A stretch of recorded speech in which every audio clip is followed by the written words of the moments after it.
کلام المجید بسم اللہ الرحمن الرحیم افلا یتدبرون القرآن ام علی قلوب اقفالها صدق اللہ العظیم رب اشرح لی صدری ویسر لی امری واحلل عقدۃ من لسانی یفقہوا قولی ان اللہ وملائکتہ یصلون علی النبی یا ایہا الذین آمنوا صلوا علیہ وسلموا تسلیما۔ مل کے پڑھیے الصلاۃ والسلام علیک یا رسول اللہ وعلی آلک واصحابک یا سیدی یا حبیب اللہ، الصلاۃ والسلام علیک یا رحمۃ للعالمین وعلی آلک واصحابک یا سیدی یا خاتم النبیین۔ نہایت ہی معزز و محترم خواتین و حضرات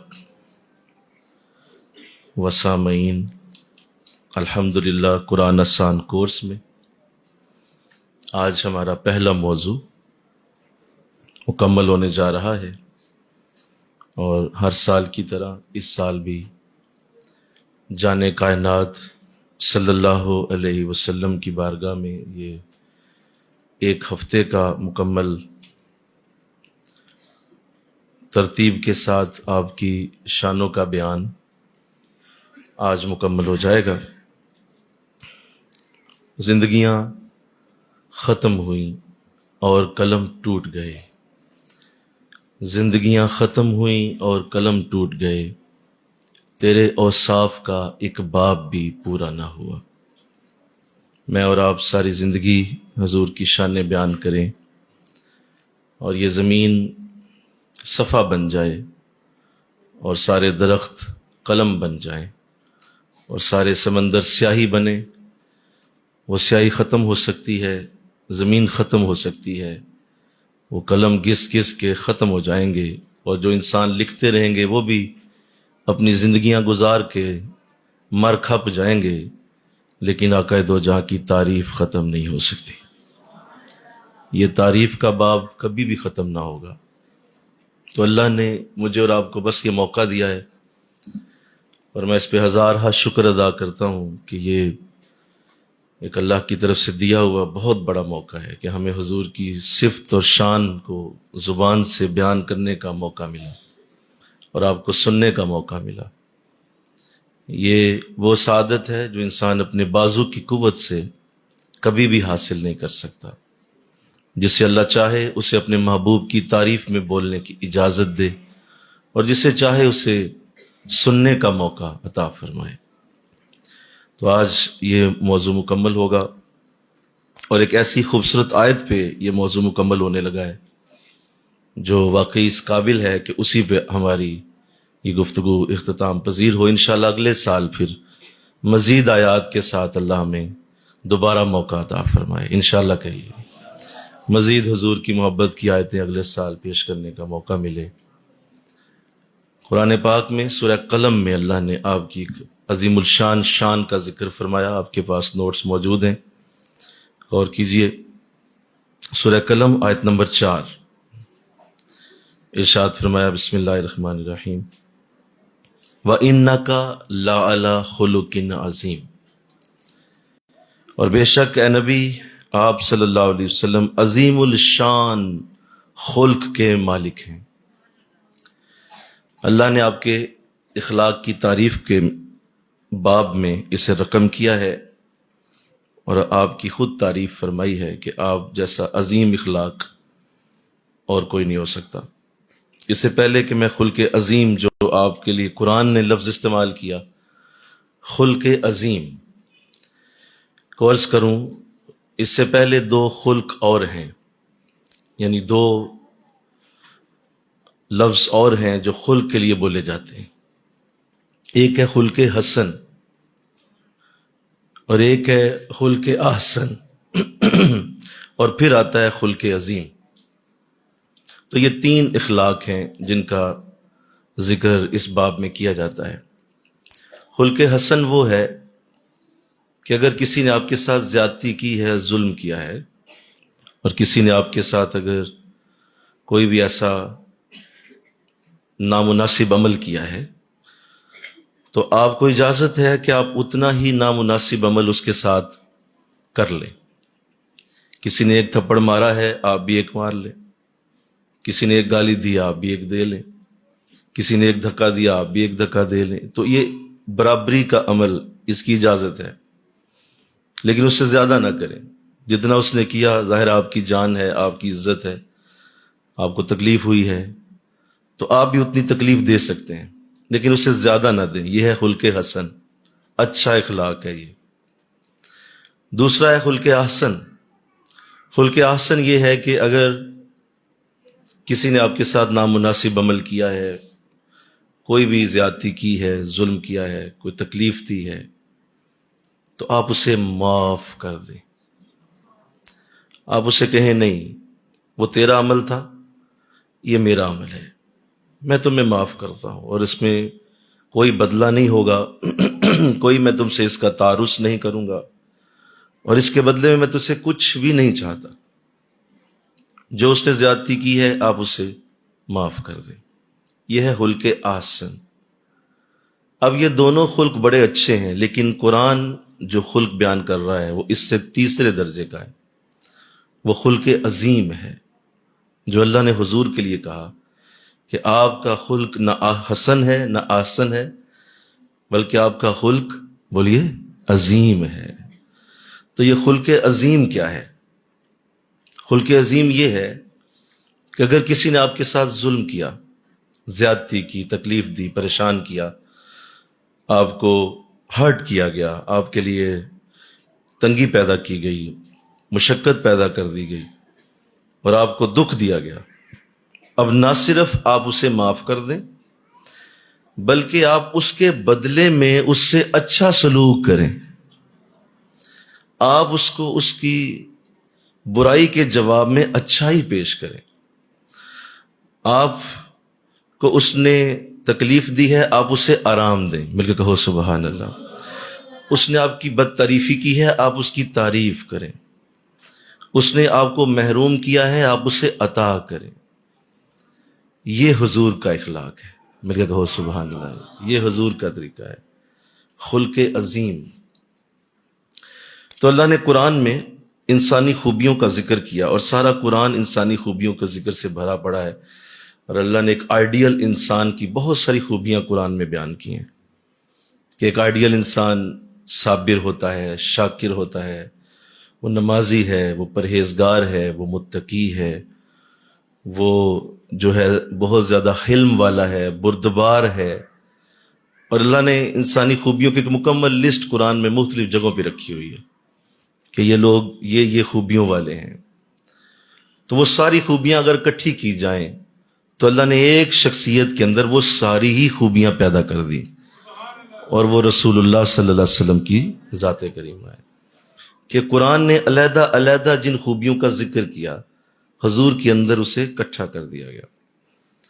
اور علامہ اقبال نے بھی اس کا ذکر اپنے شعر میں فرمایا، اور بہت سارے اور بھی لوگوں نے حضور کے اس کمال صفت کو کہ اللہ نے ساری خوبیوں کا مرکب آپ کو بنایا ہوا ہے. اور جن نبیوں کو علیحدہ علیحدہ انداز دیے گئے، حضور کے اندر وہ سارے اوصاف اور انداز جمع کر دیے گئے. حضرت عائشہ صدیقہ رضی اللہ تعالیٰ عنہ سے جب صحابہ نے پوچھا کہ آپ بتائیے کہ حضور کے اخلاق کیسے تھے، آپ کی عادات کیسی تھیں، تو فرمایا کانا خلقہ القرآن. جیسا قرآن ہے ویسے ہی ان کی عادات ہیں. تم قرآن میں جو جو پڑھتے ہو ایک انسان کے بارے میں، بہترین انسان کون سا ہے، وہ ساری خوبیاں حضور کے اندر موجود. لہذا آپ اخلاق کے بہت ہی بڑے درجے پہ، بہت ہی اعلیٰ درجے پہ پائے گئے، اور اللہ نے آپ کی اخلاق کی خود تعمیل اور خود اس کی تکمیل فرمائی. اور آقا اسلام نے اپنی ذات کو حدیث میں بھی بیان کیا، اسے بھی نوٹ کیجئے. حضور اسلام نے ارشاد فرمایا انی بعثت لاتمم مکارم الاخلاق. بے شک میں اس لیے بھیجا گیا ہوں کہ میں بہترین اخلاق کی تکمیل کر دوں. میں اخلاق کو مکمل کرنے کے لیے بھیجا گیا ہوں. جو کمیاں تھیں، جو انسانی فطرت کے اندر رہ گئی تھیں، وہ میرے آنے سے مکمل ہو گئیں، اور میں نے اخلاق کو مکمل کر کے اس کو اعلیٰ پیمانے پہ پہنچا دیا ہے. تو حضور نے اپنا ارشاد بھی کچھ یوں ہی فرمایا۔ پھر یہ بات قابل غور ہے کہ تمام مذاہب میں اخلاق کی ہمیشہ سے تعریف رہی ہے، اور دنیا میں کوئی ایسا مذہب نہیں ہے، چاہے وہ اللہ کے بارے میں کوئی بھی اس کا نظریہ ہو، رسول کریم کے بارے میں کوئی بھی نظریہ ہو، کوئی بھی اس کا انداز ہو، لیکن اخلاق ہمیشہ ہر مذہب میں پسندیدہ رہا ہے، چاہے وہ ہندو ہیں، وہ یہودی ہیں، وہ عیسائی ہیں، وہ بدھ مت ہیں، وہ جین مت ہیں، وہ کوئی بھی دنیا کا مذہب ہے، اخلاق کسی بھی جگہ پہ ناپسندیدہ نہیں ہے، اور اچھے اخلاق کی تعلیم دنیا کا ہر مذہب دیتا ہے۔ یعنی یہ ایسی کامن چیز ہے کہ آپ اگر کسی مذہب میں کوئی کامن چیز ڈھونڈنا چاہیں آپ کہ سارے مذاہب میں کون سی چیز کامن ہے، ایک جیسی ہے، اور وہ ہے اچھے اخلاق، اچھی عادتیں، بہترین لوگوں کے ساتھ تعلق، اچھا انداز، لوگوں کے ساتھ محبت، پیار، بردباری، نرمی، شفقت، محبت، ایثار، قربانی، صبر، وفا، عفو درگزر، معافی دے دینا، یہ ساری چیزیں سارے مذاہب میں کامن ہیں، اور یہ کوئی علیحدہ نہیں ہے، صرف یہ اسلام کا نہیں ہے بلکہ یہ ہر مذہب کا انداز ہے۔ لہذا اللہ نے اس لیے جب اس عظیم شخصیت کو اللہ نے دنیا میں بھیجا، ہمارے نبی کو، تو اللہ نے وہ سارے مذاہب کا جتنا نچوڑ تھا وہ سارا حضور کے دامن میں ڈال دیا، اور وہ سارے مذاہب جتنے بھی اخلاق کی تعلیم آج دیتے ہیں 1400 سال پہلے میرا نبی دے کے جا چکا ہے، اور اس اخلاق کو بڑے اعلیٰ پیمانے پہ پہنچا چکا ہے۔ لہذا یہ کامن چیز ہے، اور ہر نبی یہی تعلیم دیتا رہا، ہر نبی اخلاق کو اچھا کرنے پہ زور دیتا رہا، بھائی اخلاق ٹھیک کرو، اپنی عادتیں ٹھیک کرو۔ بلکہ اگر میں یوں کہوں، میرے لیے یہ لفظ زیادہ بہتر رہیں گے آپ کو سمجھانے کے لیے، کہ اخلاق جو ہیں، اچھے اخلاق، وہ تمہاری عبادتوں کا ثمر ہیں، وہ تمہاری عبادتوں کا پھل ہیں، وہ تمہاری سجدوں کا نور ہیں، وہ تمہاری دعاؤں کی قبولیت کا اظہار ہوتے ہیں۔ یہ جو اچھی اخلاق ہوتے ہیں، اچھے عادات ہوتی ہیں، یہ تمہارے اصل میں وظیفوں، نمازوں، قرآن کی تلاوتوں، درودوں کا پھل اور اس کا اصل ہوتے ہیں۔ تو جس کو اچھے اخلاق ہی نہیں ملے اور اچھے انداز ہی اسے نہیں ملے، میں بڑے افسوس سے کہوں کہ آج جس معاشرے میں آپ سے یہ گفتگو کر رہا ہوں، سب سے بڑی کمی یہی ہے کہ ہمارے اخلاق انتہائی گرے ہوئے ہیں، ہم گرے ہوئے معاشرے کے اندر گرے ہوئے اخلاق کے ساتھ زندگی گزار رہے ہیں، اور ایسے اخلاق ہیں ہمارے کہ غیر مسلم بھی اس سے توبہ توبہ کر اٹھتے ہیں کہ یہ کون سے مسلم ہیں جن کی زندگی اس طرح کے برے اخلاق کے ساتھ، کہ کسی کا پیسہ لے لیا واپس نہیں دینا، کسی نے زیادتی کر دیا ہے اس کو ذلیل و خوار کر کے رکھ دیا ہے، کسی نے اگر ہلکا سا برا کہہ دیا ہے تو اس کے گھر تک پن کے آپ آئے ہیں، اس کو ذلیل کر کے، اس کو گالیاں دے دے کہ اس نے تو ایک گالی دی تھی آپ نے 100 دے دی ہیں۔ یہ کون سے معاشرے میں رہتے ہو؟ یہ کس طرح کا انداز ہے جو تم نے بنایا ہے؟ حضور کا یہ انداز نہیں تھا، آپ اس طرح کا انداز نہ دینے آئے، نہ آپ نے کبھی ایسی تعلیم دی، نہ آپ کے اس صحابہ کرام کے ماحول کے اندر کبھی ایسا تھا۔ یہ حضور کا معاشرہ نہیں ہے۔ تو اللہ ہمیں توفیق دے، انشاءاللہ کہو نظرہ سارے۔ آج ہمیں اس کی بڑی ضرورت ہے، اور حضور کے اخلاق کو اپنانے کی ہمیں بڑی بڑی حاجت ہے، آج بڑی حاجت ہے، اور بار بار اس کی ضرورت ہے کہ ہمیں حضور کے اخلاق نصیب ہو جائیں، اور اس بہت بڑے سمندر سے، جو کہ میں ممکن تو نہیں کہ اس قلیل وقت میں سارے اخلاق بیان کروں، لیکن آپ کے عظیم اخلاق میں سے چند ایک عرض کروں گا، اللہ کرے وہ ہمیں نصیب ہو۔ ذرا انشاءاللہ بولیے۔ آپ بڑی پاکیزہ فضا میں بیٹھے ہیں، بڑے ترتیب سے آپ استقامت سے ایک نیک عمل کر رہے ہیں، آپ کی دعا قبول ہوگی انشاءاللہ۔ اپنے اخلاق بہتر کرنے کی آج ہی نیت کیجیے انشاءاللہ، اچھے اخلاق اپنانا، بہترین اخلاق۔ آقا الاسلام نے جب 40 برس کی عمر کی زندگی گزاری، جو مکی زندگی ہے آپ کی، اس میں نہ قرآن اترا تھا، نہ اس میں آیات تھیں، نہ کوئی حکم آیا، لیکن اس وقت بھی میرا نبی صرف ایک کام کر رہا تھا، اور وہ یہ تھا کہ آپ بہترین اخلاق پیش کر رہے تھے، اعلیٰ اخلاق۔ صادق اور امین کے 2 لفظوں کے ساتھ پہچانے جانے والا شخص، کہ جس کو دنیا جانتی تھی یا صادق کے نام سے یا امین کے نام سے، سچا ہے اور امانت دار ہے۔ یہ 2 خوبیاں آپ نے اسلام کی بنیادیں بنائی ہیں، اور جو شخص بھی آج یہ چاہتا ہے، سنو یہ بات، جو شخص آج بھی یہ چاہتا ہے کہ اس کے ایمان میں اور اس کے قرآن میں اور اس کی نیکی میں برکت پڑ جائے، تو وہ بھی پہلے یہ دو خوبیاں اپنے اندر پیدا کرے، وہ صادق بنے اور امین بنے، امانت داری میں بہتر ہو اور اس کی زبان کے اندر سچائی پیدا ہو جائے۔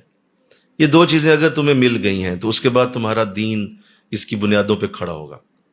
ورنہ ایک ایسا انداز بنانا کہ یہ دو چیزیں موجود نہیں ہیں اور آپ اس کے اوپر کتنی بڑی امانت کھڑی کریں گے، تو یہ ایسے ہی ہے جیسے بغیر بنیادوں کے آپ بلڈنگ بنانا چاہتے ہیں، اس کے نیچے بنیاد ہے ہی کوئی نہیں، یعنی نہ کوئی آپ کی زبان پہ اعتبار کرتا ہے اور نہ ہی آپ کے کچھ لینے دینے پہ کسی کا اعتبار ہے، امانت داری بھی کوئی نہیں ہے اور سچائی بھی کوئی نہیں ہے۔ تو یہ دونوں چیزیں نہیں ہیں تو جتنا چاہے آپ بلند عمارت بنائیں وہ گر جائے گی اور وہ ڈھہ جائے گی۔ تو ایسا نہ ہو جائے کہ یہ چلا دو، یہ والے نا یہ چلا دیں، ذرا لوگوں کو تکلیف ہو رہی ہے، چلا دیں اسے۔ تو اللہ توفیق عطا فرمائے، انشاءاللہ کہہ دیجیے اللہ سعادت دے دے۔ میں نے اس لیے عرض کر دیا کہ ہمیشہ ان چیزوں کو یاد رکھیں کہ آپ کی بنیادیں یہ دو چیزیں ہیں۔ کون سی ہیں بول دیجیے؟ سچائی اور امانت داری، ذرا بول دیں، سچائی اور امانت۔ یہ معصوم بچے ابھی بیٹھے ہیں اور آپ میں سے بہت ساری میری بیٹیاں بیٹھی ہیں، ابھی زندگی ان کی شروع ہوئی ہے۔ اپنی زبان کو اتنا مضبوط رکھو، اتنا بہترین رکھو کہ کوئی بندہ یہ کہہ نہ سکے کہ نہیں بھائی جو اس نے کہا ہے لگتا ہے جھوٹ ہی بولا ہوگا، ایسا نہ ہو جائے۔ اور اپنی امانت داری کو اتنا مضبوط کر کے بناؤ کہ اگر کسی نے تمہیں کوئی امانت دے دی ہے، کوئی تمہارے لیے کوئی ایسا انداز بنایا گیا ہے، تو اس کے لیے جب وہ واپس لینے آئے، جب وہ واپس اس کو دینے کا وقت آ جائے تو وہ خوش ہو جائے کہ اچھے شخص کو امانت دار بنایا، جس کو یہ ملا اسے سب ملا۔ باقی باتیں تو آگے چل کے نہ سمجھ آ جاتی ہیں، لیکن یہ بنیادی دو چیزیں ہیں جو حضور نے اس معاشرے میں اس وقت پیش کی تھیں جب نہ قرآن تھا نہ اللہ کا کوئی فرمان اترا تھا۔ یعنی میرا نبی اس وقت بھی اسلام کی اصل تعلیم کے اوپر تھا، مل کے کہو سبحان اللہ۔ اسلام کی اصل تعلیم اس وقت بھی آپ عمل کر رہے تھے۔ اللہ، تو آپ کی کروڑہ صفتوں میں سے جو میں آپ کے سامنے آج رکھنا چاہتا ہوں، جس کی اس وقت معاشرے میں بہت ضرورت ہے، بہت زیادہ ضرورت ہے، اور وہ ہے تحمل، برداشت، بردباری، نرمی، جو بڑی ضرورت ہے۔ اور یاد رکھیے دنیا میں کوئی گھر، کوئی محلہ، کوئی شہر، کوئی ملک ہو، یہ چیز اگر اس میں نہیں ہے تو وہ کبھی ترقی نہیں کر سکتا، وہ بڑا نہیں ہو سکتا، اس میں کبھی برکت نہیں آئے گی۔ جہاں برداشت نہیں لوگ کرتے، بولو، جہاں تحمل ہی کوئی نہیں ہے لوگوں میں، جہاں ایک دوسرے کے ساتھ برداشت کرنے کا رویہ نہیں ہے، تحمل نہیں ہے، بردباری نہیں ہے، اور لوگ ایک دوسرے کو کاٹ کھانے کو دوڑتے ہیں، لڑتے ہیں، چھوٹی چھوٹی بات پہ قتل کر جاتے ہیں، تو بتائیے وہ معاشرہ ترقی کر سکتا ہے؟ اس معاشرے کے اندر کیا بڑا ہونے کا کوئی انداز بنے گا؟ یا وہ گھر جس گھر میں لوگ اس طرح رہتے ہوں کہ وہاں ایک دوسرے کی بات برداشت ہی نہیں ہوتی، تحمل ہی کوئی نہیں ہے، بھائی آرام سے سنو، بیٹھو، سکون سے بات کرو، کیا مسئلہ کیا ہو گیا؟ آرام سے بات کرو گے تو ہی حل ہوگا مسئلہ۔ اگر آپ لڑنے پہ آ جائیں گے تو پھر تو مسئلہ حل نہیں ہو سکتا، پھر تو طلاقیں ہیں، لڑائیاں، جھگڑے، فساد ہے۔ تو اس چیز کو آپ کے سامنے رکھنے لگا ہوں جو ہمارے گھروں کے لیے، ہمارے محلے کے لیے، ہمارے شہر اور ہمارے ملک کے لیے اور پورے اسلامی معاشرے کے لیے ضروری ہے، اور حضور نے اس پہ عمل کیا، اور آپ نے تحمل اور برداشت کا ایسا کوہ گراں بن کے دکھایا دنیا کو، ایسی آپ پہاڑ کی جیسی شخصیت ہیں صبر کے حوالے سے کہ آپ جیسا صبر کسی کے پاس نہیں، اور اللہ نے آپ کی صبر کی خود تعریف بھی فرمائی، اور قرآن میں باقاعدہ آپ کو صبر کرنے کا حکم بھی دیا گیا، وَاصْبِرْ لِحُکْمِ رَبِّكَ، اے نبی ہمارے حکم پہ صبر کیجئے۔ ہم آپ کو یہ تلقین کر رہے ہیں، ہم کہہ رہے ہیں کہ آپ صبر کریں۔ آپ اللہ، تو آئیے جبریل امین رضی اللہ آپ کے پاس تشریف لائے جب یہ آیت اتری، یہ جو آیت میں نے ابھی آپ کے سامنے رکھی ہے سنیے، تو آپ کی خدمت میں حاضر ہوئے جب یہ آیت آئی تو آقا علیہ السلام نے ارشاد فرمایا، جبریل اللہ نے مجھے اخلاق کے حوالے سے جو فرمایا ہے کہ میرے اخلاق بڑے عظیم ہیں، اور مجھے بار بار اللہ نے اخلاق کی تعلیم بھی دی ہے، وَاصْبِرْ لِحُکْمِ رَبِّكَ بھی کہا ہے، تو ذرا یہ بتاؤ کہ اللہ مجھے کیسے اخلاق میں دیکھنا چاہتا ہے؟ تم مجھے بتاؤ، کیونکہ تم بہت قریب رہتے ہو نا، ہر روز اللہ کی بارگاہ میں رہتے ہو، اللہ مجھے دیکھنا کیسا چاہتا ہے؟ اب یہ بڑا خوبصورت سوال تھا، جو جبریل علیہ السلام سے کیا گیا. تو ارشاد میں حضور کبھی میں نے اس زاویے سے سوچا نہیں ہے کہ آپ مجھ سے پوچھیں گے، چونکہ آج مجھ سے پوچھ لیا آپ نے، تو مجھے اجازت دے میں اللہ سے پوچھ کے آؤں دوبارہ سے، اور دوبارہ جا کے میں پوچھوں تو صحیح کہ میرا نبی پوچھ رہا ہے کہ آپ مجھ سے کیسے اخلاق چاہتے ہیں. میں اس پہ حیران بھی ہوا جب یہ حدیث پڑھی کہ آقا علیہ السلام نے کبھی بھی جبریل کو یوں واپس نہیں بھیجا. نماز کا حکم آیا آپ نے لے لیا، زکوٰۃ کا حکم آیا بولو لے لیا، حج کا حکم آیا لے لیا، سارے حکم لے لیے اور خود اپنے پاس خود دیکھ لیا، سمجھ لیا اور اس پہ عمل کیا. لیکن جب اخلاق کی باری آئی تو دوبارہ جبریل کو بھیجا ہے اور پوچھا ہے کہ مجھے بتائیے اللہ مجھ سے چاہتا کیا ہے، کیسے اخلاق دیکھنا چاہتا ہے. سنیے، تو جبریل تشریف لائے، فرمایا کہ میں نے اللہ سے پوچھا ہے، تو اللہ نے فرمایا جاؤ میرے نبی کو بتاؤ کہ مجھے تجھ سے کیسے اخلاق چاہیے. اے نبی اگر کوئی تجھ سے رشتہ توڑے تو تو نے رشتہ جوڑ دینا ہے. یہ پہلی میری ریکوائرمنٹ ہے تمہارے ساتھ. کوئی تجھ سے دور ہو رہا ہے، تم نے اسے دور نہیں ہونے دینا. جا کے اسے منا لو، اس کو جا کے راضی کر لو، جا کے معافی مانگ لو، جا کے نیچے جھک جاؤ اور اس رشتے کو ٹوٹنے سے بچاؤ. یہ میرا پہلا تمہارے ساتھ مطالبہ ہے. دوسرا فرمایا اے نبی اگر تمہیں کوئی محروم کر رہا ہو تو تم نے اسے عطا کرنا ہے، تم نے اسے دینا ہے. وہ تجھ سے چھین رہا ہے، جب تیری باری آئے تو تو نے چھیننا نہیں ہے، بولو نا، تو نے اسے دینا ہے، تو اسے عطا کر. کوئی محروم کر رہا ہے، عزت سے محروم کر رہا ہے، دولت سے محروم کر رہا ہے، شہرت سے محروم کر رہا ہے، تو تو جب تیری باری اس کے لیے آئے گی تو تو نے تینوں چیزیں اسے دے دینی ہے، عطا کر. اور فرمایا اگر نبی تجھ پہ کوئی زیادتی کر جائے، ظلم کر جائے تو تو نے اسے معاف کر دینا ہے، تو نے معافی دے دینی ہے. تو نے ایسا نہیں کرنا کہ تو اس کو اسی طرح سے ٹریٹ کرے، اسی طرح سے تو اس کے ساتھ پیش آئے جیسے وہ کر رہا ہے. اب یہ تین چیزیں میں توجہ چاہتا ہوں، سنیے دھیان سے، میں تین چیزوں کا ذکر کر رہا ہوں. یہ تین چیزیں اللہ اپنے نبی میں دیکھنا چاہتا ہے. آپ یہ خوبیوں کا اندازہ کریں کتنی بڑی ہیں، مل کے کہو نا سبحان اللہ. یہ عام انسان میں نہیں دیکھنا چاہ رہا، وہ اپنے رسول کے اندر یہ تین چیزیں دیکھنا چاہتا ہے. اگر کوئی تجھے محروم کرے تو بولو عطا کرو، اگر کوئی رشتہ توڑے جوڑ دو، اگر کوئی زیادتی کرے تو معاف کر دو. تو حضور نے باقاعدہ پوچھ کے ان چیزوں کو اپنے ساتھ جوڑا ہے. اور یقیناً آپ پہلے ہی ایسے تھے اور آپ کی ذات تو پہلے ہی یوں ہی بنائی گئی تھی، اور جب اللہ نے آپ کو یہ بیان بھی کر دیا کہ یہی چاہیے تو بتاؤ حضور نے کتنا عمل کیا ہوگا اس میں. اللہ احد کے وقت کو یاد کریں جب آپ کے دندان مبارک شہید کیے گئے اور دندان مبارک کا ایک کونا آپ کا شہید ہو گیا، چہرہ مبارک سے خون نکلا، تفصیلی گفتگو کا وقت نہیں، چہرہ مبارک سے خون نکل گیا اور بے ہوشی کا عالم آپ پہ آ گیا. اب ایسی حالت تھی کہ صحابہ کرام کی بھی چیخیں نکل گئیں کہ اس قدر سخت زیادتی، اتنا سخت ظلم کہ آپ کا چہرہ مبارک خون سے خون آلود ہے، دندان مبارک شہید ہے اور بے ہوشی کا عالم ہے. اس حالت میں صحابہ نے فرمایا کہ اے نبی اب تو بد دعا بنتی ہے، اب تو بد دعا بنتی ہے. یہ برداشت کا ایک خاص انداز دیکھیے ذرا، برداشت کی خاص اس جہد کا اس سے اندازہ کیجئے کہ اس سے زیادہ زیادتی کیا ہوگی. بھئی کسی کو آپ منہ سے کہہ لیں، کچھ اور کہہ لیں، جو مرضی کہتے جائیں، چلے ایک ہلکا سا مار لیں، لیکن یہ کیا کہ آپ نے چہرہ زخمی کر دیا اور آپ نے دانت توڑ دیے اور آپ نے بے ہوش کر دیا شخص کو. اب بھی توقع ہے کہ کیا وہ ابھی بھی آپ کے لیے کوئی اچھی لفظی بولے گا؟ تو حضور نے فرمایا صحابہ میں بد دعا کے لیے پیدا نہیں کیا گیا، میں بد دعا کے لیے پیدا نہیں کیا گیا. اور سنو لوگوں، میری زبان سے آج بھی ان کے لیے دعا نکلتی ہے اور حضور کی وہ دعا اتنی خوبصورت ہے. فرمایا اللہ انہیں معاف کر دے، اے اللہ انہیں معاف کر دے، یہ جانتے نہیں ہیں کہ میں کون ہوں، میری قوم کو معاف کر دے، میری قوم کو معاف کر دے. اب میں آپ سے توجہ چاہتا ہوں، یہ جملہ بہت بڑی تعلیم ہے میرے اور آپ کے لیے. میری قوم کو، وہ مارنے والے ہیں آپ کو، حضور اس کو بھی میری قوم ہی فرما رہے ہیں، میری قوم کو معاف کر دے. اول تو چپ رہتے، نہ ہی بولتے، لیکن بولے. چلو بولتے تو یہ کہہ دیتے کہ اے اللہ انہیں معاف کر دے، یہ بھی نہیں کہا، بلکہ کہا میری قوم کو معاف کر دے. اپنی قوم کو بھی مان لیا ہے. اور ساتھ دیکھیے ان کی طرف سے جو عذر ہے وہ بھی خود ہی پیش کر رہے ہیں، ان کا عذر ہے وہ خود ہی بنا رہے ہیں، یہ مجھے جانتے نہیں ہیں۔ نہیں سمجھے بات؟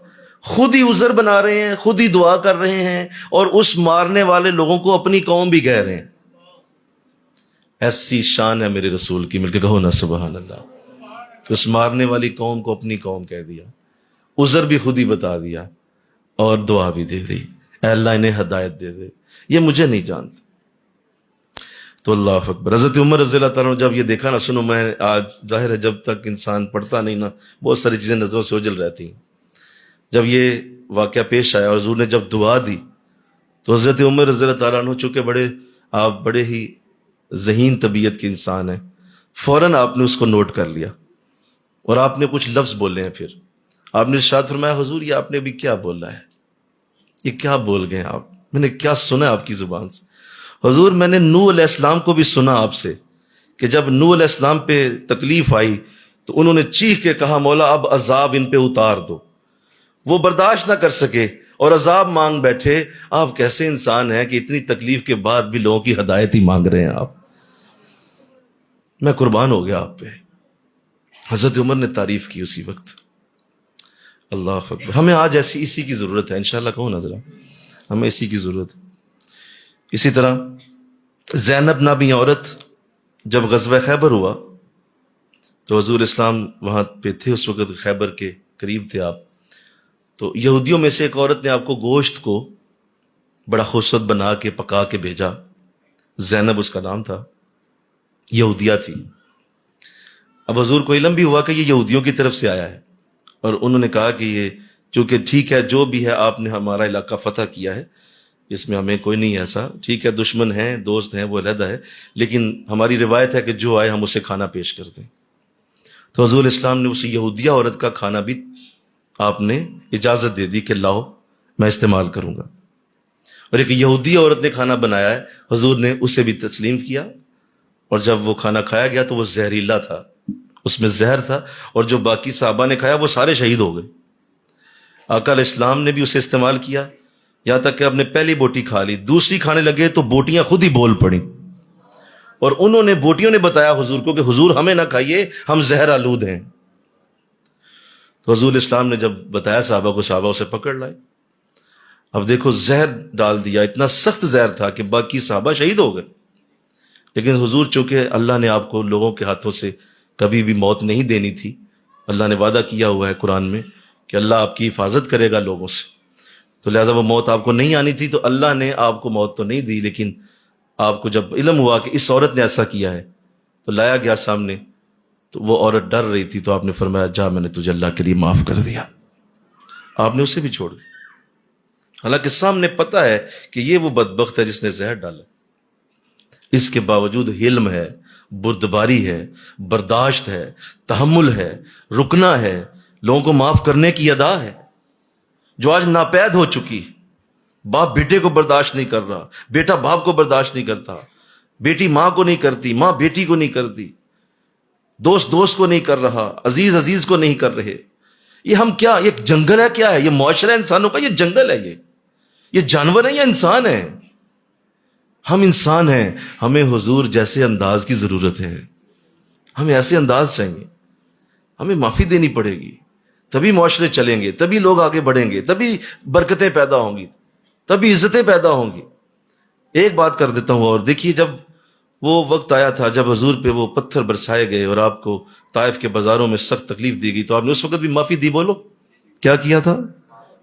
تو وہ معاف کرنے سے فائدہ کیا ہوا؟ آج ہم قرآن آسان کورس کر رہے ہیں پاکستان کے اندر، یہ اس معافی سے لنک کرتا ہے، اس معافی کے ساتھ یہ لنک ہے، یہ مرکز مجدیہ اس معافی کے ساتھ ایک لنک ہے۔ اس پاکستان کے اندر جتنی مسجدیں بنی ہیں، انڈیا میں جتنی مسجدیں بنی ہوئی ہیں، وہاں جتنی نمازیں پڑھی جا رہی ہیں، وہاں جتنے لوگ نیکی کے عمل کر رہے ہیں، ان سب کا لنک اس طائف کی معافی سے بنتا ہے۔ اگر آپ معاف نہ کرتے اور آپ کہہ دیتے جبریل یہ تو واقعی بڑا ظلم ہو گیا، دیکھ سر سے لے کر میرے جوتوں تک خون چلا گیا، اس سے زیادہ اور کیا ظلم ہوگا؟ اور خود حضرت عائشہ پوچھتی ہیں کہ آپ کی زندگی میں سب سے سخت دن کون سا آیا؟ فرمایا طائف کا دن، طائف کے دن سے سخت دن عائشہ میرے اوپر کبھی نہیں کوئی آیا۔ اتنی سختی تھی کہ جبریل بھی آ گئے، انہوں نے کہا کہ بس اب اللہ برداشت نہیں کر رہا، یہ دونوں پہاڑ اٹھا کے ہم طائف کو ختم کرنا چاہتے ہیں، لیکن آپ کی اجازت ضروری ہے، تو چونکہ آپ ابھی یہاں موجود ہیں، آپ موجود ہیں، آپ پاس ہیں، یہاں پہ اسی جگہ پہ ہیں، اگر آپ اجازت دیں گے تو دونوں پہاڑوں کو ہم ابھی ان کے اوپر رکھ دیتے ہیں۔ تو آقا نے معاف فرمایا، فرمایا نہیں، میں ایسا نہیں چاہتا، جاؤ واپس چلے جاؤ۔ اور آج میں قرآن آسان کو آپ کو پڑھا رہا ہوں، آپ قرآن پڑھ رہے ہیں بیٹھ کے، میں پڑھا رہا ہوں، اس کا لنک اس معافی سے ہے، کیونکہ محمد بن قاسم اسی طائف کے ایک شخص کا بیٹا ہے جو وہاں سے مسلمان ہوا، اور وہ بر صغیر کے پانیوں سے ہوتا ہوا، دریاؤں سے ہوتا ہوا پنجاب کی سرزمین پہ اترا، اور اسلامی دنیا کا پہلا شخص جو بر صغیر میں داخل ہوا وہ محمد بن قاسم ہے، جو طائف کے بازاروں کا بیٹا ہے۔ اگر طائف سے وہ شخص وہاں نہ آتا، آج یہاں بھی ہندوؤں کے دربار، ہندوؤں کے بڑے بڑے مزار، ہندوؤں کے بڑے بڑے مندر یہاں پہ موجود ہوتے، یہاں بھی سب کچھ وہی ہوتا۔ تو معافی دینے سے اچھا ہی ہوتا ہے، بول دو نا ذرا، اچھا ہی ہوتا ہے، معافی دی جائے تو بہتر ہوتا ہے۔ جانے دو، خاموش ہو جاؤ، چپ ہو جاؤ۔ جتنا بڑا دکھ معاف کر دو گے نا، سنو میں ایک جملہ بول دوں، جتنا بڑا دکھ معاف کر دو گے اتنی بڑی برکت پیدا ہو جائے گی، اتنی بڑی رحمت پیدا ہوگی۔ چھوٹی معافی چھوٹی برکت، چھوٹی معافی چھوٹا رحم، تو چھوٹا انداز، بڑی معافی دو گے بڑی برکت پیدا ہو۔ بس کہتے ہیں جی اے کام تے میں معاف کر ہی نہیں، یہ تو ہو ہی نہ، یہ نہیں میں معاف کر سکتا۔ تو بھائی آپ کیا مطلب، چھوٹی چھوٹی چیزیں معاف کرنا تو بچوں کا کام ہوتا ہے نا، بولو نا یار، جی بولو نا، وہ تو بچے کرتے ہیں چھوٹی چیزیں معاف، بڑے لوگ بڑی باتیں معاف کرتے ہیں۔ حضور جتنے بڑے تھے نا، آپ اتنی ہی بڑی معافی دیتے تھے۔ ہائے ہائے، اللہ اللہ توفیق دے، انشاءاللہ کہہ دیجئے۔ اسی طرح آپ تشریف فرما تھے کہ ایک بدو آیا اور اس نے آ کے آپ کے گردن میں، اس دن آپ نے چادر لی ہوئی تھی، سردیاں تھیں اور گرم چادر تھی اور سخت اور کھردری چادر تھی، آپ نے چادر اپنی گردن پہ رکھی ہوئی ہے، گردن مبارک پہ۔ تو وہ بدو آیا اور اس نے آ کے آپ کی اس چادر کو پکڑ کے کھینچنا شروع کر دیا اور کہا کہ مجھے پتا چلا ہے کہ آپ بہت زیادہ سخی ہیں، میں 2 اونٹ لایا ہوں، میرے دونوں اونٹوں کو مال سے بھرو۔ یہ ساتھ ساتھ کھینچ رہا ہے اور ساتھ ساتھ یہ بات کر رہا ہے۔ تو آقا اسلام نے جب دیکھا کہ مجھے کھینچتا چلا جا رہا ہے، حضور سے روکا بھی، لیکن وہ نہ رکا، چند صحابی آگے، انہوں نے پکڑ کے پھر حضور کو چھڑایا، تو اتنی دیر میں پوری گردن آپ کی چھل چکی تھی اور وہ اتنی سخت زخمی ہو چکی تھی کہ باقاعدہ خون کے اثرات گردن سے باہر آنے لگے۔ تو اب وہ سخت عمل ہو چکا تھا۔ آقا علیہ السلام نے ارشاد فرمایا، ضرور جو تم نے کہا وہ تو ہوگا ہی ہوگا، تم نے مانگ لیا ہم سے، ہم کسی کو نہ نہیں کہتے، ضرور دیں گے، لیکن یہ جو تم نے کیا ہے کیا اس کا بدلہ نہیں بنتا یار؟ کیا بدلہ نہ لوں تجھ سے؟ یہ کیا کیا میرے ساتھ؟ تو اس نے فوراً کہا کہ اگر آپ نے مال دینا ہی ہے تو پھر تو نہیں بنتا بدلہ۔ تو آپ نے فرمایا اچھا چلو، نہ صرف تمہیں مال دیتا ہوں بلکہ گھر جانے کا کرایہ بھی دیتا ہوں، اور جاؤ جاؤ ایک اور اونٹ، 3 اونٹ دے کے اس کو بھیجا اور فرمایا 2 اس کے تھے، ایک میری طرف سے اس کو علیحدہ عطا کر دو۔ تو یہ کون ہے؟ یہ کون کر رہا ہے؟ آج تو ہم کسی کی ایک چھوٹی سی بات برداشت کرنے کے اور ایک تحمل کا چھوٹا سا انداز پیش کرنے سے بھی قاصر ہو چکے۔ تو اللہ ہمیں ایسا بنا دے، انشاءاللہ کہو ذرا، اللہ ہمیں ایسا بنا دے اور اپنے ماحول میں ہمیں اس کی ترویج کرنے کی توفیق عطا فرمائے۔ حضرت عائشہ صدیقہ رضی اللہ تعالیٰ عنہ فرماتی ہیں، میں نے حضور کو بڑے قریب سے دیکھا۔ سنیے یہ بات، کیونکہ آپ نے حضور کی وہ زندگی بیان کی ہے جو آپ کی گھر کے اندر تھی، کمرے کے اندر تھی، اور جو دیوار کے پیچھے تھی۔ جو باہر تھی زندگی وہ تو صحابہ دیکھ ہی رہے ہوتے تھے، جو اندر تھی دیوار کے پیچھے وہ حضرت عائشہ رضی اللہ عنہ نے بیان فرمائی۔ فرمایا میں نے زندگی میں آپ کو کبھی کسی کو تھپڑ مارتے نہیں دیکھا۔ انشاءاللہ بولو گے ذرا، انشاءاللہ کہو ذرا، یہ چھوڑ دو کام۔ کبھی کسی کو تھپڑ نہیں مارا حضور نے، اور کسی صورت نہیں مارا۔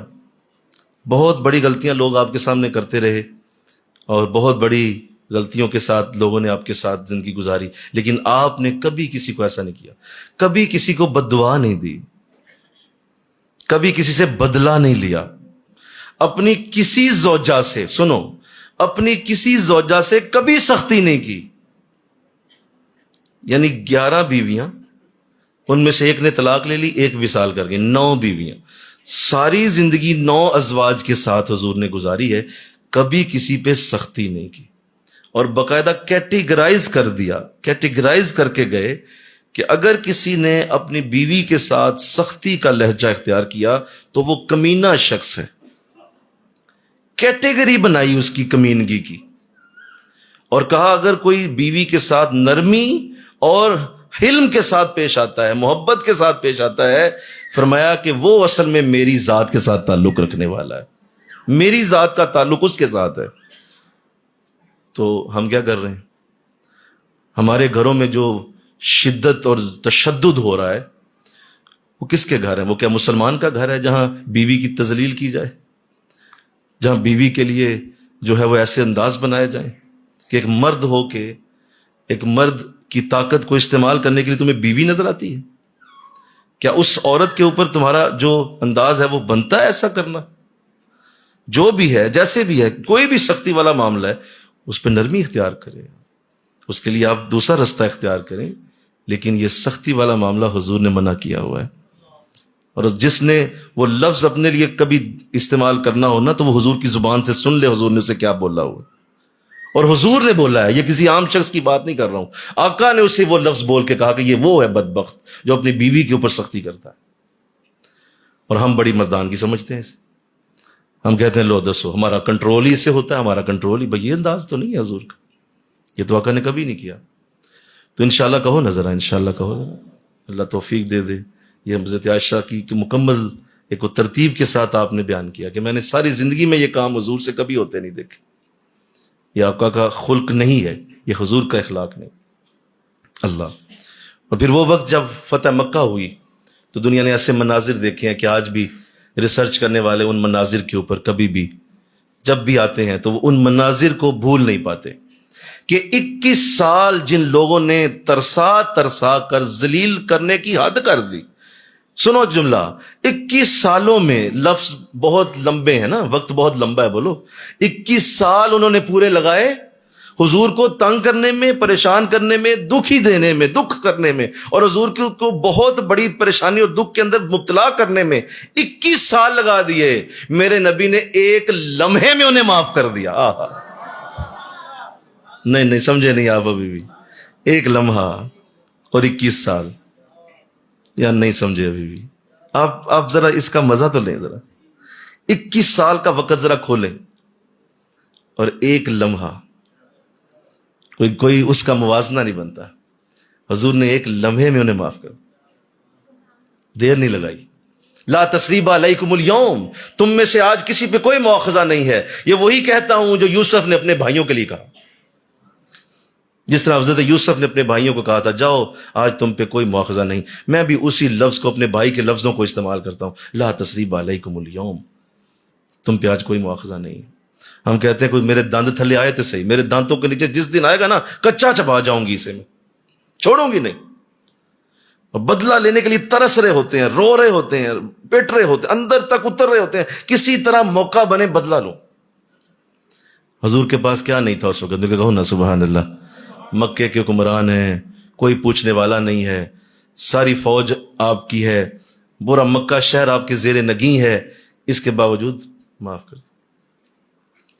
تو ہمیں ایسی تعلیم دی گئی ہے، ہم اس معاشرے کے بلڈ کرنے والے ہیں، ہم اس معاشرے کے بنانے والے ہیں جس میں حلم ہو، بردباری ہو، تحمل ہو. لوگوں کے ساتھ سختی اور جو لوگوں کے ساتھ درشتی کا رویہ ہے وہ ہمارے معاشرے کا حصہ نہیں. نہ ہم نے کبھی ایسی تعلیم دی ہے، نہ ہمارے قرآن کی ہے، نہ نبی کی ہے، نہ اللہ کی ہے، کسی کی بھی یہ تعلیم نہیں ہے. اللہ تو اللہ توفیق عطا فرما دے. ایک بات ایسی ہے جو اللہ کرے ہم سمجھ جائیں آج تو حد ہو جائے. ایک بار ایسا ہوا کہ آقا علیہ السلام کی بارگاہ میں ایک یہودی آیا، اس نے آپ کو کچھ قرض دیا ہوا تھا. بیٹھ جائیں. اس نے آپ کو کچھ قرض دیا ہوا تھا، تو وہ قرضہ جو ہے وہ مانگنے کے لیے وہ آ گئے. تو اس نے کہا کہ میرا واپس کیجیے، آج کا دن تھا. تو آقا علیہ السلام نے فرمایا مجھے یاد ہے آج شام تک آپ کو دینے ہیں، لیکن ابھی انتظام نہیں ہو سکا، ابھی انتظام نہیں ہو سکا.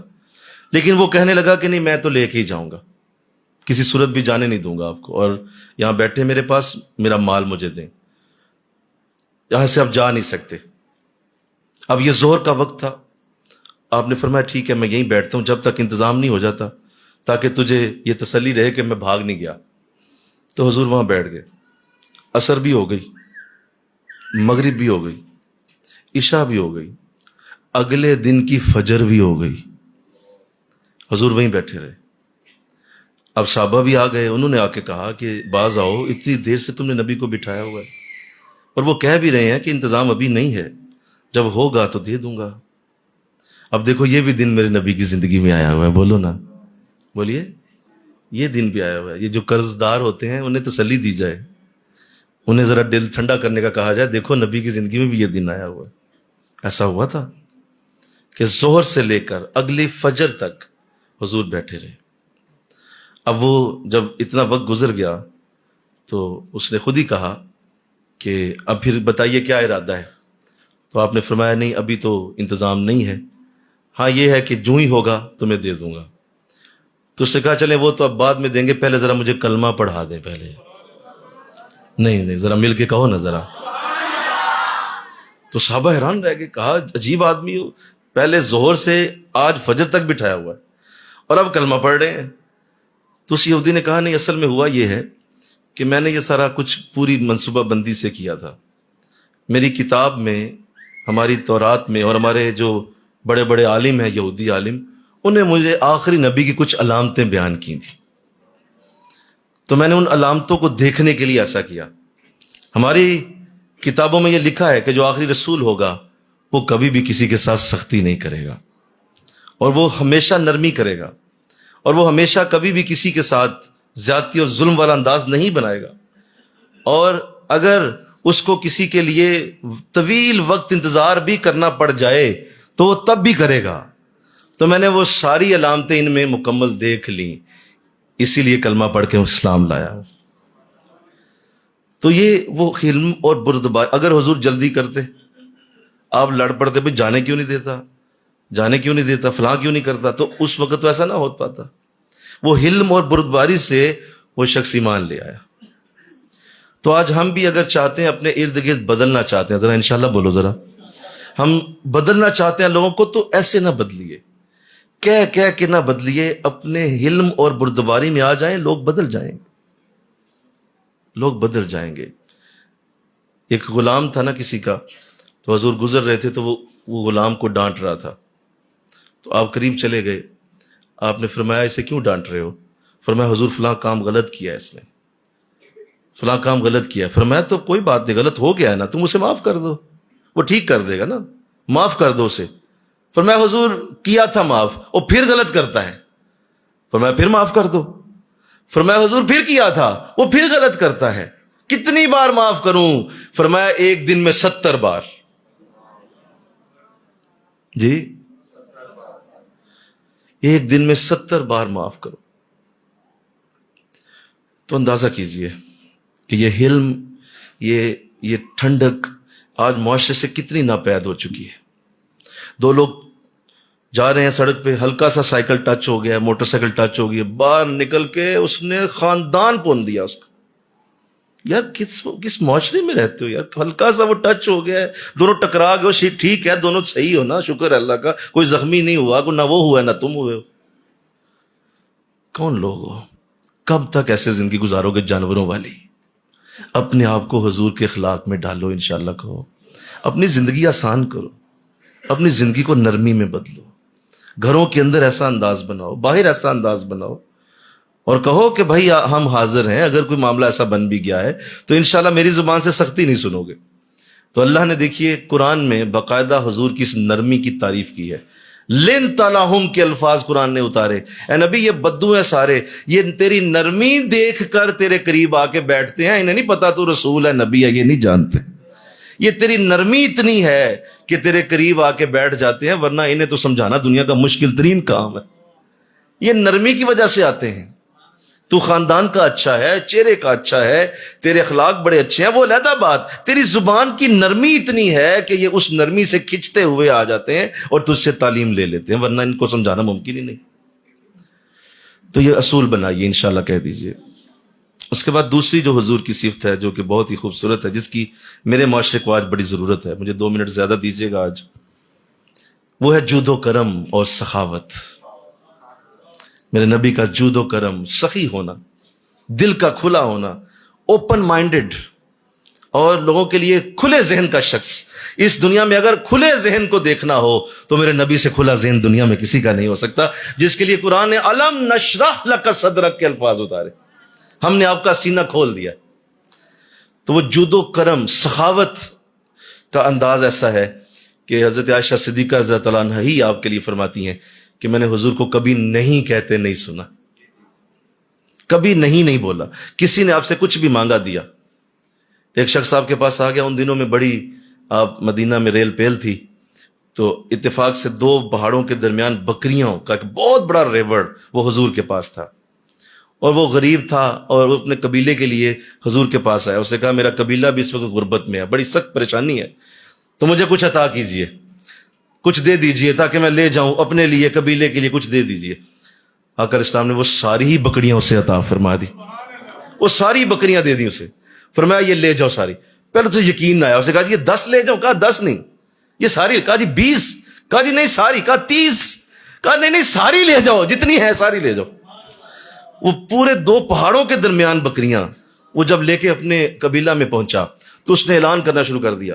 اس نے کہا لوگوں میں ایسے شخص سے مل کے آیا ہوں جس سے اپنی غربت کا کوئی خوف نہیں، اسے اپنی غربت کا کوئی ڈر ہی نہیں ہے.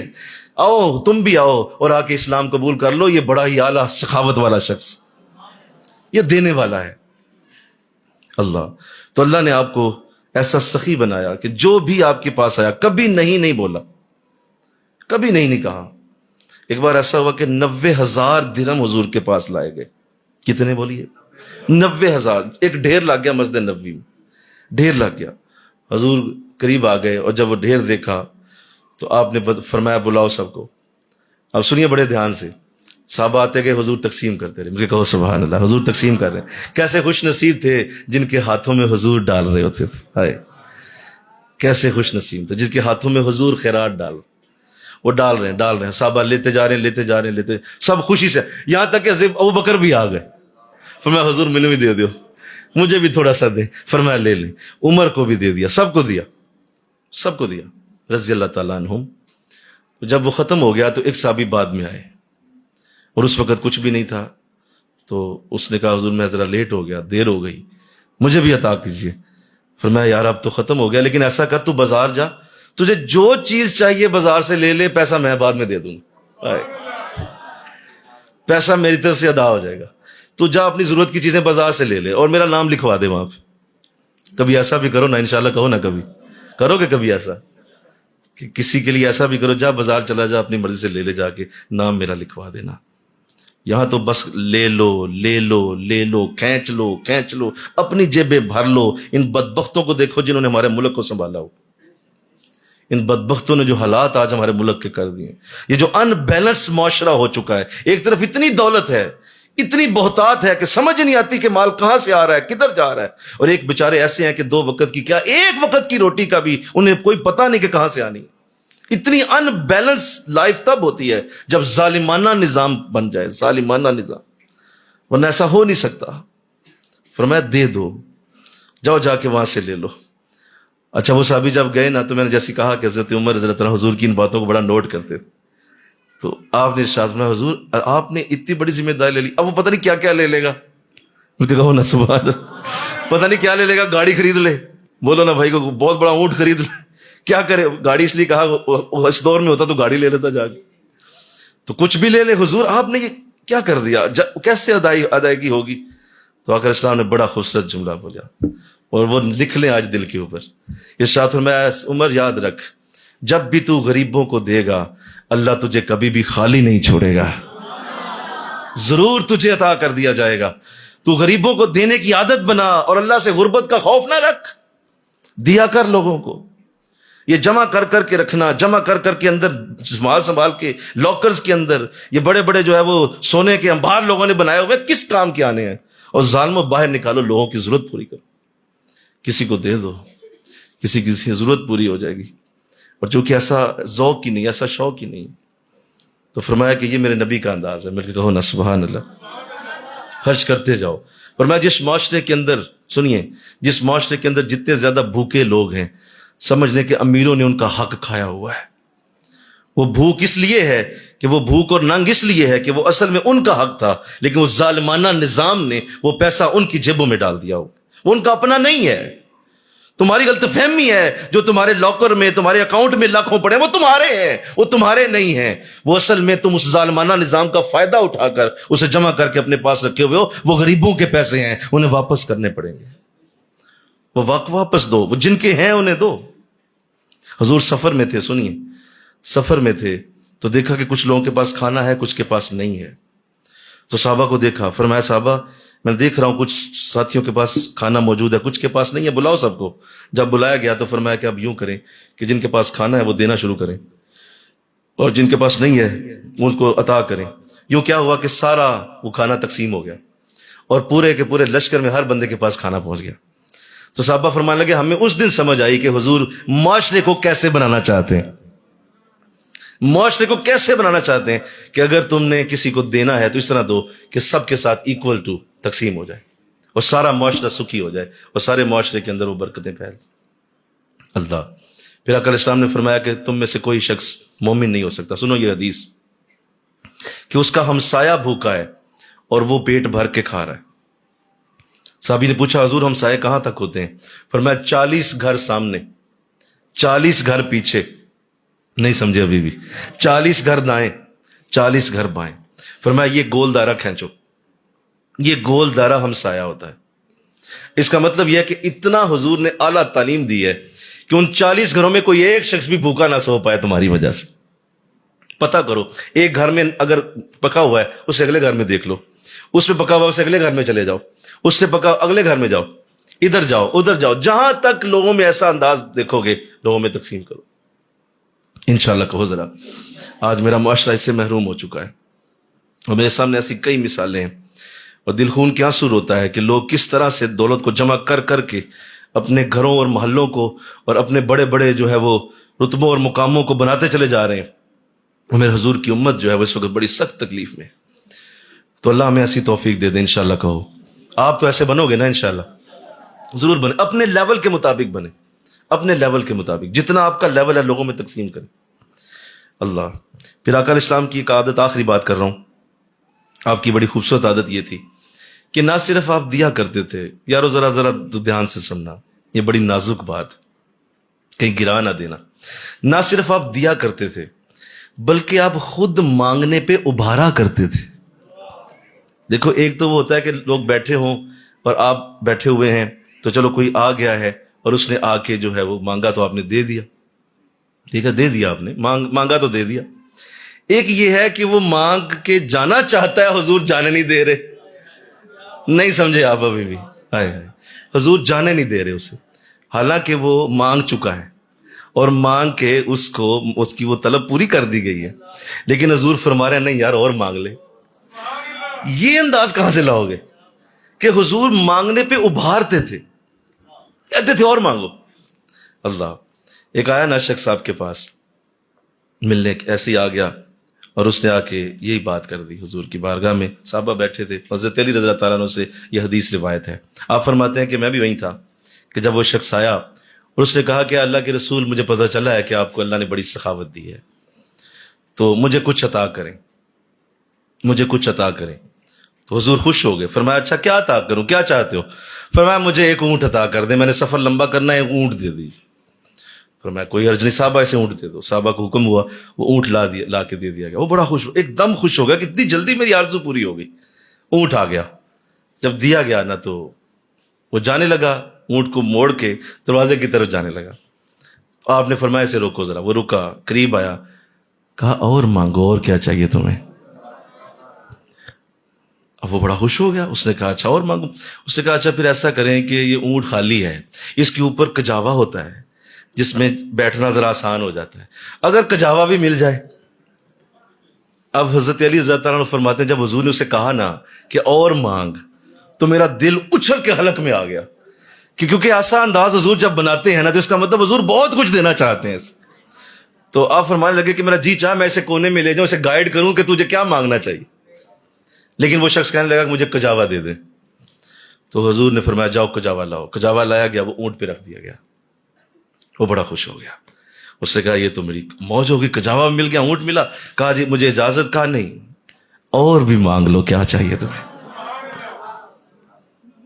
جب یہ کہا نا تو حضرت علی فرماتے ہیں بس اس وقت تو میرا جی چاہا کہ اگر ادب رسول مجھے نہ ہوتا تو میں اٹھ کے چیخ کے سے بتاتا ہوں, اے شخص تو سن, تیرے سامنے کون کھڑا ہے اور کون تجھے کہہ رہا ہے کیا مانگ لو. یہ کون ہے جو تجھے بار بار مانگنے کا کہہ رہا ہے, تجھے اندازہ نہیں ہے یہ کون ہے. میں نے کہا شاید اب کچھ بڑا مانگے گا. تو اس نے کہا اچھا اگر آپ نے کجاوا بھی اونٹ بھی دے دیا تو مجھے جانے آنے کا کرایہ بھی دے دیں. چھوٹی سوچ, چھوٹا ذہن, یہی ہمارا حال ہے. ہم بھی مدینے جاتے ہیں نا تو یہی کرتے ہیں. جی جی ہم بھی یہی کرتے ہیں. ہم بھی بس پیناڈول مانگ رہے ہوتے ہیں, ڈسپرین مانگ رہے ہوتے ہیں, اور چھوٹی چھوٹی اپنی آرزویں, چھوٹی چھوٹی تمنائیں, چھوٹے زیادہ لوگوں کو شادی کا ہی مسئلہ بنا ہوتا ہے. زیادہ مردوں کو کاروبار کا ہوتا ہے, عورتوں کو شادی کا ہوتا ہے. اس سے آگے تو ہماری سوچ جاتی کوئی نہیں نا. ہم ایسے گھٹیا سوچ کے لوگ ہیں کہ اتنی بلند ہستی کے سامنے بھی جائیں گے تو اونٹ ہی مانگیں گے, کجاوا مانگیں گے اور زیادہ زیادہ کرایہ مانگ لیں گے. یہ ہمارا حال ہے. اور وہ کہہ رہا ہے کہ مانگو, اور کیا مانگتے ہو. جس کے پاس ساری کائنات کے خزانے ہیں وہ کہہ رہا ہے مانگو. تو حضرت علی فرماتے ہیں جب اس نے کجاوا کا بعد کرایہ بھی مانگا نا تو حضور اتنا مسکرائے, مل کے کہو سبحان اللہ, اتنا مسکرائے کہ آپ کے دندان مقدس ظاہر ہو گئے. یار عجیب آدمی ہے, اسے کیسے سمجھاؤں. لیکن خیر آپ نے اسے کہا اسے عطا کرو, کرایہ بھی دو. جب وہ دے دیا تو وہ جانے, حضور نے پھر روک لیا, ہائے ہائے, پھر روک لیا. فرمایا اب کیا ہے؟ فرمایا بس یہ کہنا چاہتا ہوں کہ تو موسیٰ کی بڑیا سے بھی گیا گزرا ہے. اب اسے کیا پتا موسیٰ کی بڑیا کون ہے, بولو. وہ کیا جانے موسیٰ کی بڑیا اور کیا ہوا کیا معاملہ, وہ چلا گیا. تو موسیٰ کی بڑیا سے بھی گیا گزرا. اب وہ تو چلا گیا. صحابہ, اللہ سارے صحابہ پہ کروڑ رحمتیں نازل فرمائے, جو حضور کی باتوں کو نوٹ کر لیتے تھے. فوراً کہا حضور وہ تو جا چکا ہے, لیکن یہ موسیٰ کی بڑیا, یہ کیا بولا آپ نے, اور یہ کیا تھا, کیا معاملہ. کہا صحابہ ہوا یہ کہ موسیٰ علیہ السلام کو حکم ہوا کہ جب آپ ہجرت کرنے لگے مصر سے تو حکم ہوا کہ یوسف علیہ السلام کا تابوت ساتھ لے کے جائیے, ان کی قبر کو کھودیے اور ان میں سے تابوت نکال کے ساتھ لے کے جائیے, کیونکہ یہاں ابھی جو معاملات ہیں وہ اس طرح نہیں ہیں, تو ان کے تابوت کو ساتھ لے جائیں. تو حضرت موسیٰ کو علم نہیں تھا کہ وہ تابوت کہاں ہے, قبر کہاں ہے. تو کسی نے پوچھا تو کہا حضور آپ پریشان لگ رہے ہیں. کہا اس لیے کہ موسیٰ کی اب مجھے حکم ہوا یوسف علیہ السلام کی قبر کو ڈھونڈنا ہے, تو وہ کہاں ملے گی. کہا حضور لگتا ہے کہ ایک بوڑھیا ہے, وہ فلاں محلے میں رہتی ہے, اسے پتا ہوگا. کہا کتنی عمر ہے؟ کہا 550 سال عمر ہے اس کی, اسے پتا ہوگا. آپ چلے گئے, جا کے اس سے کہا کہ اگر تو مجھے ان کا پتہ بتا دے تو دعا کروں گا تیرے لیے, میری مشکل حل ہو جائے گی. تو اس نے کہا جی پہلی تو بات خوشی بڑی ہوئی ہے کہ ایک نبی میرے پاس چل کے آیا اور ایک نبی رسول میرے پاس آ گیا, مجھے بڑی خوشی. اور دوسری بات یہ کہ ایسے تو نہیں جانے دوں گی نا پھر, کہ اگر آپ آئے ہیں, آپ کو مجھ سے کوئی ضرورت ہے, کوئی حاجت ہے, اور میں اپنی حاجت پوری نہ کرواؤں. کہا تیری حاجت کیا ہے؟ فرمایا جس جنت میں, جس گھر میں آپ کو اللہ جنت میں رکھے گا, اس کے ساتھ والا گھر تو نے مجھے دینا ہے. یہ ساتھ والا گھر آپ نے مجھے عطا کر دینا ہے, وہ مجھے دے دیجیے ساتھ والا, تب میں ایڈریس بتاؤں گا. حضرت موسیٰ حیران رہ گئے. فرمایا کہ یہ تو بہت بڑی دعا ہے, وہ نبیوں کا اللہ نے مقام رکھا ہوا ہے, وہاں تیرے جیسا ٹھیک ہے, تیری عزت برکت بہت بڑی, لیکن نبی وہاں رہتے ہوں گے, تیرا گھر وہاں کہاں سے آئے گا. کہا ٹھیک ہے, اگر آپ مجھے وہ نہیں بتاتے تو میں بھی ایڈریس نہیں بتاؤں گا. جب یہ لفظ بولے تو جبریل تشریف لائے. فرمایا اے موسیٰ اللہ کی بارگاہ سے حکم ہوا ہے, جو یہ کہتی ہے اسے دے دیجیے آپ, ہم دے دیں گے اسے. لہذا کہا کہ وہ کیسی سمجھدار تھی کہ موسیٰ سے اپنا کام نکلوا گئی, اور اے شخص تو موسیٰ کی بڑیا سے بھی گیا گزرا ہے. تو ہم بھی کچھ ایسا ہی کرتے ہیں. اللہ ہمیں وہ ظرف نظر عطا فرمائے, انشاءاللہ کہو ظرف قلب عطا فرمائے, کھلا ذہن عطا فرمائے. وہاں پہنچیں تو کبھی ایسا انداز نہ بنائیے گا. آپ انشاءاللہ مدینہ جائیں گے انشاءاللہ, وہاں پہ توہین ہے ایسے الفاظ بولنا, ایسے الفاظ نہ بولیے گا, اس لیے کہ وہ بارگاہ بہت بڑی ہے, بہت بڑی بارگاہ. وہاں جا کے ایسی دعا کر دیجیے گا کہ ایک دفعہ وہاں جو فرشتے طواف کر رہے ہیں نا, وہ طواف کے دوران تجھے دیکھنے لگ پڑیں گے, کیا مانگ رہا ہے یہ طواف کرتے کرتے رک کے تجھے دیکھیں کہ یہ بندے نے کیا بول دیا, اتنی بڑی دعا کہہ دی بھائی, کیا تیرا ذہن ٹھیک ہے. ایسے انداز حضور کو پسند ہے. اب وہ موسیٰ کی بڑیا کام کروا گئی نا اپنا, بولیے اگر وہ موسیٰ سے کروا سکتی تھی, حضور کیا دے سکتے ہیں اس کائنات میں, سوچو تو صحیح بات. اگر موسیٰ دے سکتے ہیں جنت میں 7 والا گھر، بولو تو حضور کیا دے سکتے ہیں؟ اگر تمہیں مانگنے کا سلیقہ آ جائے، اگر تم نے مانگنے کا طریقہ آ جائے تو حضور کیا دے سکتے؟ اللہ. تو آئیے میں انہی الفاظ کے ساتھ آج کی گفتگو کو ختم کروں گا کہ میرے نبی کا ایک انداز جو میں ختم کرتے ہوئے یہاں عرض کرنا چاہتا ہوں، اور بڑا پیارا انداز ہے وہ. مدینہ میں آپ کا انداز یہ ہوتا تھا کہ جو آپ کا ہاتھ پکڑتا، جہاں چاہے لینا جانا چاہتا، حضور اس کا ہاتھ پکڑ کے اسے اسی جگہ سارے ہاتھ چلے جاتے تھے. حضور کبھی اس کے ہاتھ چھڑاتے نہیں تھے. تو اگر ہم نے حضور کا ہاتھ پکڑا ہے تو حضور نہیں چھڑائیں گے انشاءاللہ. آپ نہیں چھڑائیں گے، کیونکہ جو آپ کا ہاتھ پکڑتا جہاں چاہے لے جاتا، حضور چلے جاتے تھے. اور کسی کو بھی ایسا نہیں ہوتا تھا کہ اسے ڈر لگتا تھا کہ حضور کے پاس جانا ہے تو پتہ نہیں آگے سے ڈانٹ نہ پڑ جائے. نہیں، حضور کا ہاتھ پکڑے جہاں مرضی لے جائے. اللہ. تو ہم بھی مدینے اس دفعہ گئے. آخری بات، مدینے جب گئے تو مجھے یہ بات بڑی یاد تھی کہ حضور اسلام کا ہاتھ جو پکڑتا جہاں چاہے لے جاتا، جہاں چاہے لے جاتا. تو میں نے صرف ایک دن ایسے عرض کیا، میں مدینہ میں آپ کے گنبد شریف کے سامنے تھا، میں نے عرض کیا کہ حضور کاش ابھی آپ ہوتے نا تو میں آپ کا ہاتھ پکڑتا اور پھر میں آپ کو ضرور جنت البقیع اپنے ساتھ لے کے جاتا، جہاں پہ آپ کے اپنے گھر والے موجود ہیں، اور ان کے درمیان کھڑا کر کے میں کہتا حضور یہاں میرے لیے دعا کیجیے. تو ایسی دعا دل میں آئی تھی. اللہ کرے آپ بھی پہنچے انشاءاللہ. اور یوں آج ہمارا یہ خوبصورت، یہ پورا 7 دن کا خوبصورت انداز جو میرے نبی کی صفتوں سے بھرا ہوا ہے، اللہ ہمیں ایسا بنا دے. آپ کی محبت کے خوبصورت ذکر سے ہم نے جو اپنی ذہنوں اور زبانوں کو تر کیا، سب سے پہلے یہ پیش کیا گیا کہ آپ کی موجودگی میں کبھی بھی عذاب نہیں اتر سکتا، آپ کی شان بیان کی گئی. پھر آپ کی بیعت اللہ ہی سے بیعت ہے، اس کے اوپر گفتگو کی گئی. اور پھر یہ بھی بتایا گیا کہ منافقین جو ہیں وہ جب آپ کے پاس نہیں آیا کرتے تھے تو اللہ نے ان کو یہ فرما دیا کہ ہم انہیں کبھی نہیں بخشیں گے. تو اللہ نے اپنے نبی کے دربار کی عزت کو دنیا کے سامنے رکھ دیا. اور پھر نبی مومنوں کی جانوں سے زیادہ پیارے ہیں، اس کے اوپر ہماری گفتگو ہوئی. اور آج آپ کی خلق عظیم کے صرف 2 پہلو آپ کے سامنے رکھے ہیں جو کہ اس بہت بڑے سمندر میں سے کچھ بھی نہیں ہے. آج اس بات کی تمنا ہے کاش موقع ملے حضور کے سارے اوصاف بیان کریں. ہونا یہ پھول تو بلبل کا ترنم بھی نہ ہو، ہونا یہ ساقی تو مہ بھی نہ ہو، خم بھی نہ ہو، بزم توحید بھی دنیا میں نہ ہو، تم بھی نہ ہو، خیمہ افلاک کا استادہ اسی نام سے ہے، نبض ہستی تپش امادہ اسی نام سے ہے، کہ محمد سے وفا تو نے، ذرا بول دو یار، کہ محمد سے وفا تو نے تو ہم تیرے ہیں، یہ جہاں چیز ہے کیا لوح و قلم تیرے ہیں. اللہ مجھے آپ کو توفیق دے. وما علینا الا البلاغ المبین. آمین. اللہم صلی علی سیدنا و مولانا محمد وعلی آل سیدنا و مولانا محمد وبارک وسلم الہ العالمین. ہماری آج کی یہ نشست قبول فرما لے. گو حق تو ادا نہیں کر سکے، نہ ہو سکے گا. ہمارا یہ 7 دن کا یہ خوبصورت عمل تیری بارگاہ میں پیش ہے. اللہ اپنی رحمت سے ایک ایک لفظ کو لڑیوں میں پرو کر حضور کی بارگاہ میں پیش کیا جائے. مدینہ شریف میں اس کو پیش کر کے آقا کی بارگاہ میں اس کو مولا اس طرح پیش کرنا کہ جیسے پھولوں کے گلدستے ہوتے ہیں وہ خوشبوؤں میں بسا کر حضور کی بارگاہ میں پیش کیے جائیں. اللہ قبول فرما. جتنے ساتھی اس میں تشریف لاتے رہے، آج بھی آئے، اور مولا جو آگے بھی آئیں گے، اور اگلی ہماری جو نشستیں ہیں وہ تیرے قرآن کی آیات کے اوپر مشتمل ہوں گی، تو پوری صورت پڑھی جائے گی. اللہ ہمیں اس کی توفیق عطا فرما. ہم سب کے صغیرہ اور کبیرہ گناہوں کو معاف فرما. جو آج تک ہم سے غلطیاں کوتاہیاں ہوئیں اسے صرف نظر فرما. جس طرح نبی درگزر فرماتے رہے آپ بھی درگزر فرمائیں. اللہ ہمیں معاف فرما دے. جتنے تشریف لائے سب کو بہترین اعلیٰ زندگی اور اعلیٰ موت اور اعلیٰ قبر اور اعلیٰ حشر عطا فرمانا.